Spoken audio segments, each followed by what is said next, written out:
Dredging has started at Fremantle Harbour, part of a controversial plan to deepen and expand the port. There are fears the work will cause a toxic plume to spread up the coast and into the river.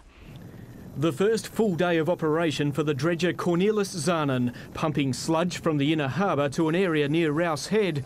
It's part of the $250 million plan to deepen the port and allow the next generation of super containers to enter WA. The Gage Roads channel will also be dredged with material dumped offshore. If we aren't able to do that, we'll find a situation where those ships will probably bypass Fremantle, and that'll have significant impacts on all our importers and exporters. More than a century of human activity has left the harbour bed contaminated, and marine biologist Jean-Paul Orsini is worried the dredging will stir up a toxic plume that could reach into the river and stretch all the way to Scarborough.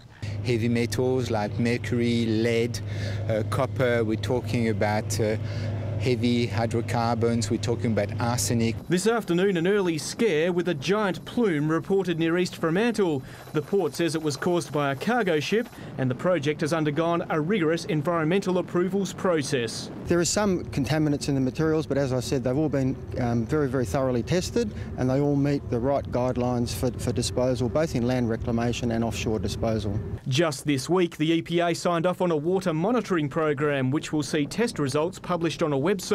You can understand the port's eagerness to start work. A dredge this size costs more than $100,000 a day to operate.